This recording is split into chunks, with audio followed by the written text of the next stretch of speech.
আসসালামু আলাইকুম। যদি বলি সবথেকে সহজ পিঠার রেসিপি কোনটা, তাহলে বলবো এই মালপোয়া পিঠা বানানো সবথেকে সহজ।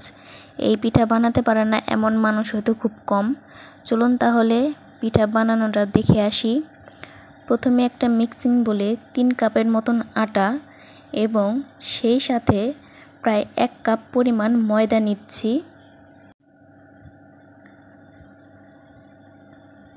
এবার আগে থেকে পানি দিয়ে জাল করে নেওয়া কিছুটা গুড় মিশিয়ে দিব। গুড় কিন্তু অবশ্যই কুসুম গরম থাকতে হবে, একেবারে খুব গরমও না আবার একেবারে ঠান্ডাও না। এবার কিছুক্ষণ এটাকে মিশিয়ে নিব। এই পিঠাটা শুধুমাত্র চিনি দিয়েও করা যায়, তবে গুড় দিলে খেতে বেশি ভালো লাগে। আমি আর একটু গুড় এখানে মিশিয়ে দিলাম, কারণ চিনি খুবই অল্প পরিমাণ অ্যাড করব সেই জন্য। এবার এতে জাল করে নেওয়া লিকুইড দুধ দিচ্ছি।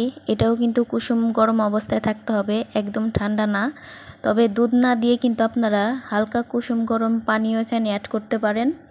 এবার সব কিছু একসাথে ভালো করে মিশিয়ে নেব, যেন কোনো জায়গায় দলা পাকিয়ে না থাকে।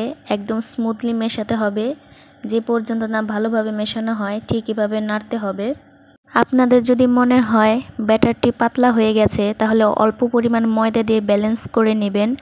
আর যদি মিষ্টির পরিমাণ বেশি দরকার হয়, তাহলে এতে হাফ কাপের মতো চিনিও অ্যাড করতে পারেন। আমি পরবর্তীতে কিছুটা পরিমাণ চিনি অ্যাড করেছি, কারণ আমি মিষ্টি বেশি খেতে পছন্দ করি সেজন্য। আর মেশানোর সময় অবশ্যই 1 চিমটি লবণ অ্যাড করে দিবেন। লবণ অ্যাড করলে মিষ্টির পরিমাণটা সঠিকভাবে বোঝা যায়। এই তো দেখুন আমার মেশানো হয়ে গেছে। এবার পিঠাগুলোকে ভাজবো। এবার একটি কড়াইতে ভালো করে তেল গরম করে নিতে হবে।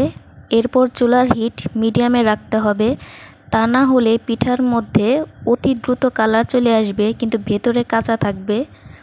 আমি একে একে সবগুলো পিঠা ভেজে নিচ্ছি। দেখুন কত সুন্দর করে ফুলে উঠেছে পিঠাগুলো।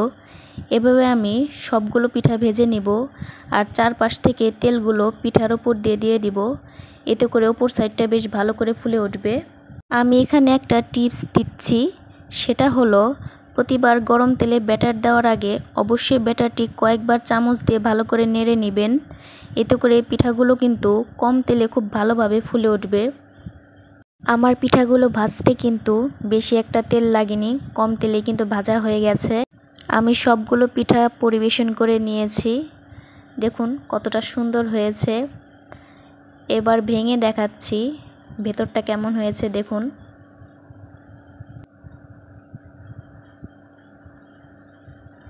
এই যে দেখুন ভেতরটা কত সুন্দর হয়েছে, একটুও কিন্তু কাঁচা নেই কিংবা শক্ত নেই, খুবই নরম হয়েছে। আমি আরেকটা ভেঙে দেখাচ্ছি, দেখুন এটাও কত সুন্দর হয়েছে।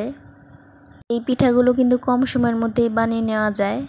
আজকে এই পর্যন্তই। ধন্যবাদ সবাইকে ভিডিওটি দেখার জন্য।